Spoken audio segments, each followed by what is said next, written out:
Shalom anak ibu semuanya, bagaimana kabar kamu hari ini nak? Ibu harap anak-anak ibu tetap dalam keadaan sehat ya. Nah hari ini tanggal 3 Maret 2021 kita belajar tema 7 subtema 2 PB 5 mata pelajaran bahasa Indonesia mengenai karya non-fiksi. Nanti Ibu akan menjelaskan jenis karya non-fiksi kreatif mengenai puisi. Akan Ibu jelaskan kembali ya, karena puisi kan sudah pernah kita pelajari, nanti berhubungan dengan tugas. Lalu PKN mengenai mensyukuri berbagai bentuk keragaman suku, bangsa, sosial dan budaya di Indonesia, masih materi yang sama. Itu tidak akan Ibu jelaskan karena sudah pernah Ibu jelaskan berulang kali. Lalu SBDP mengenai gerak tari kreasi daerah akan Ibu jelaskan nanti ya nak ya. Nanti kita awal dengan doa bersama. Selamat menyaksikan, Tuhan memberkati. Mari kita satukan hati, kita berdoa. Allah Bapa yang bertata di dalam kerajaan sorga, puji dan syukur kami ucapkan kepadamu ya Tuhan, karena pagi hari ini Engkau masih memberikan kami kesehatan. Tuhan yang baik, terima kasih buat segala penyertaan-Mu, buat cinta kasih-Mu yang luar biasa. Hingga saat ini kami boleh melakukan aktivitas kami dan masih menikmati nafas kehidupan yang Kau berikan kepada kami. Tuhan, hari ini kami melakukan BDR. Kami mohon ya Bapa, berkatilah BDR kami, bukanlah hati dan pikiran kami, berikanlah kami kepintaran agar kami mengerti pembelajaran yang akan diberikan oleh guru kami. Tuhan Yesus yang baik, kami berdoa untuk kedua orang tua kami dimanapun mereka berada. Kami mohon berkatilah selalu ya Tuhan, berikanlah mereka kesehatan, umur yang panjang dan berkat yang melimpah. Begitu juga buat dosa yang kami perbuat, kami mohon ampun kepadamu ya Bapa, hapuskanlah dosa kami.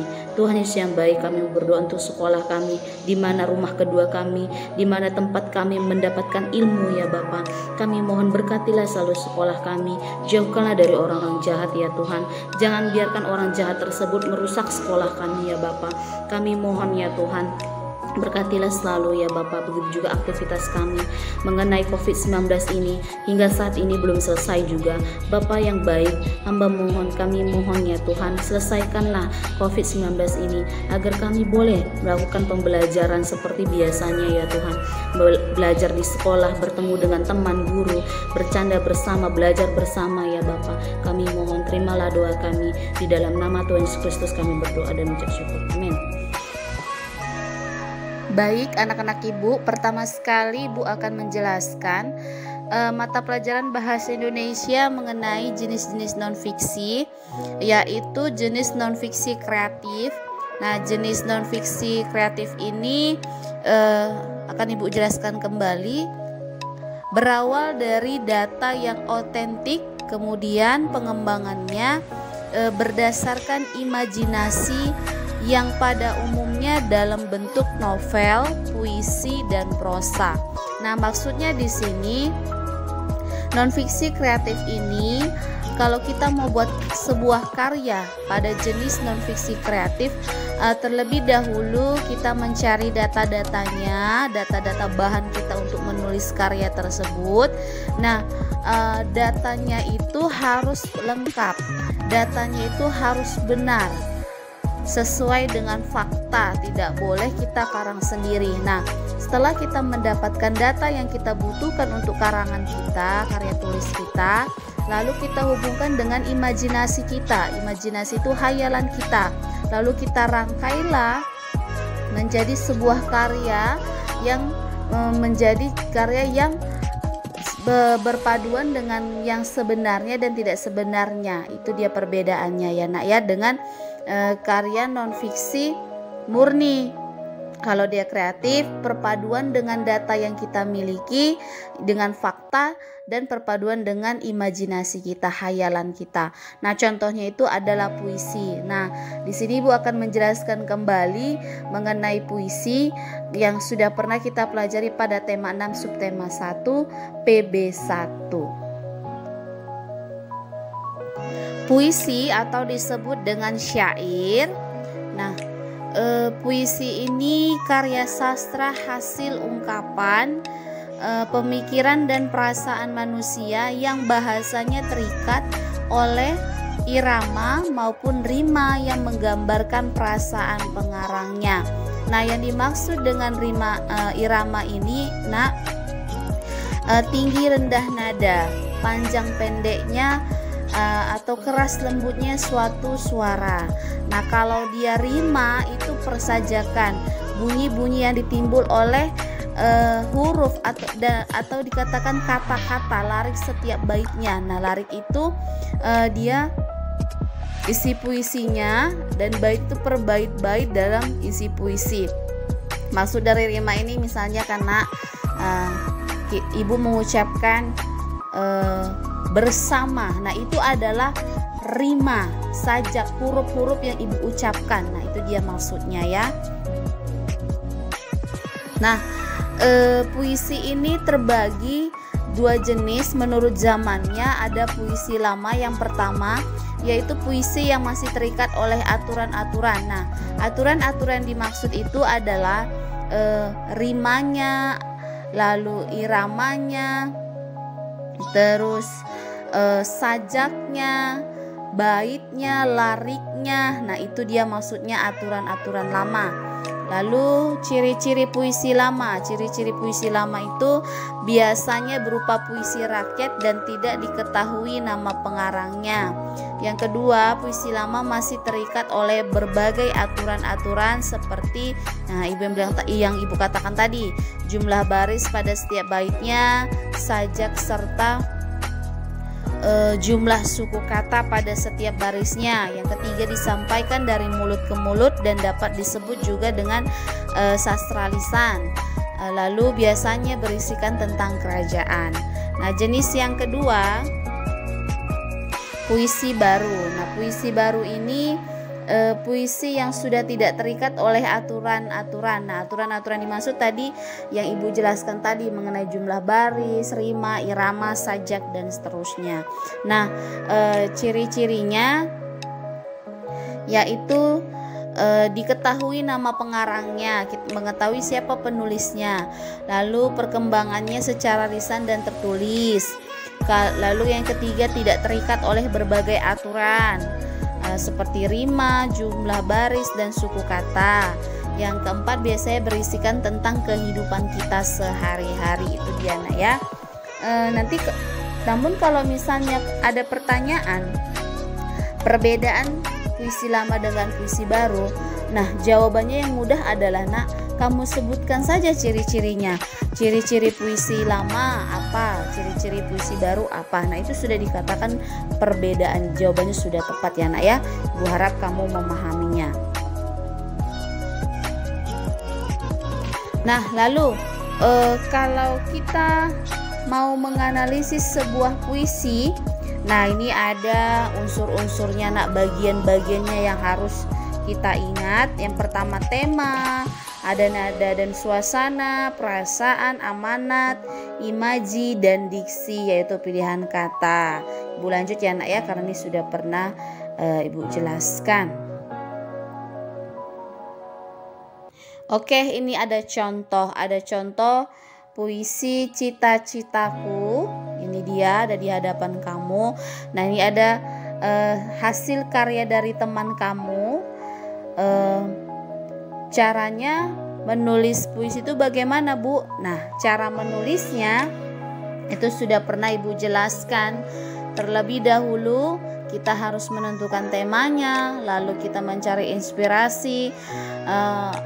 Bisa untuk menemukan sebuah inspirasi itu bisa saja kita di ruangan terbuka, misalnya di halaman atau di taman, atau ketika kamu lagi jalan kemanapun itu bisa mendapatkan sebuah inspirasi. Nah, dan mempermudahnya lagi ketika posisi kita atau perasaan kita itu lagi senang, sedih. Nah, disitulah ada inspirasi, imajinasi kita langsung muncul untuk menghasilkan sebuah karya tulis, yaitu puisi. Itu dia ya nak ya. Nah, lalu kalau kita mau menentukan judul tadi, bedakan ya tema dengan judul. Nah, kalau kita mau menentukan judul, sesuaikan dengan isi cerita tadi, dengan tema tadi ya nak ya. Itulah mengenai puisi. Bu harap kamu memahaminya. Baik anak-anak ibu akan menjelaskan mata pelajaran SBDP mengenai gerak tari kreasi daerah. Nah, ini sudah pernah kita pelajari pada tema 6 subtema 2 ya. Ibu harap kamu masih mengingatnya. Nah, tari kreasi adalah tari yang mengalami perkembangan dari gerak tari tradisional.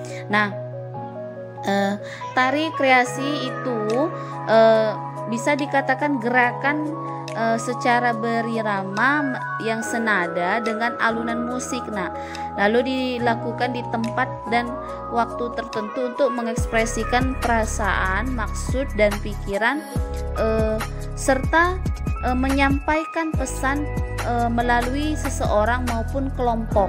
Itu dia nak ya, untuk memahaminya lagi. Nah, tari kreasi ini nak memiliki dua jenis, yaitu tari kreasi tradisional atau dikatakan daerah. Yang kedua tari kreasi modern atau dikatakan non tradisional. Itu dia nak ya. Nah, di sini kita fokuskan pada bagian pertama, tari kreasi tradisional atau daerah. Nah, tari kreasi tradisional ini atau daerah sesuai dengan namanya nak, tari kreasi yang didasarkan pada tradisi yang sudah ada. Tradisi ini meliputi iringan musik, koreografi gerak, tata rias, busana dan lain sebagainya. Walaupun pada penerapannya tari kreasi tetap mengalami pengembangan, namun tetap tidak menghilangkan nilai tradisi daerahnya. Nah, itu harus kamu pahami. Nah, maksudnya di sini pada tari kreasi tradisionalnya atau daerah, walaupun dipadukan dengan tarian awalnya, tarian daerahnya dipadukan dengan tarian modern tadi, dijadikan satu, namun nilai tarian itu tidak bisa dihilangkan tradisinya ya nak ya, itu maksudnya. Nah, contohnya itu pada tari kreasi tradisional ini ibu berikan contohnya pada tari merak.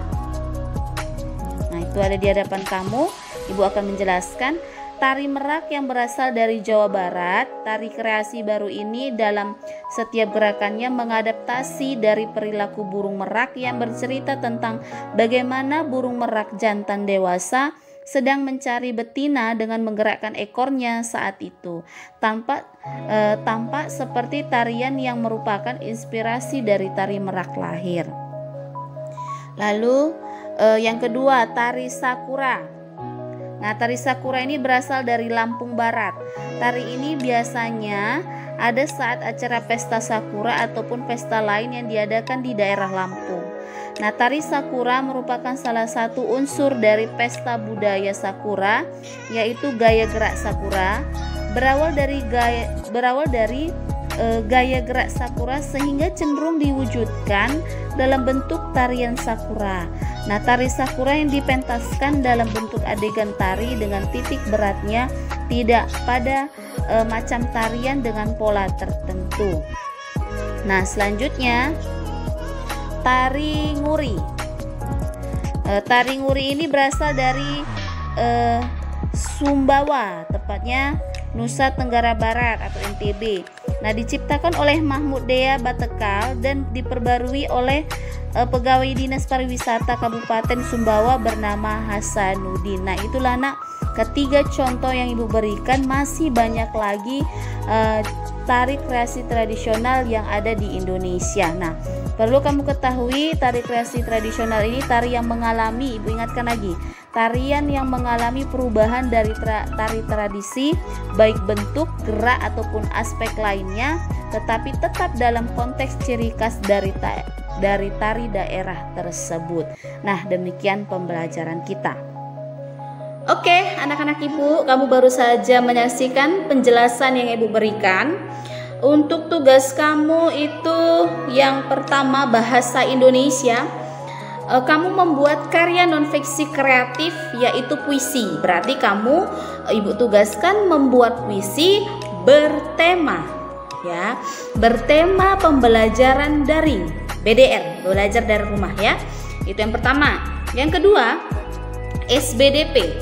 Kamu cari di internet nama-nama tarian daerah dari Sumatera Utara dan gambarnya.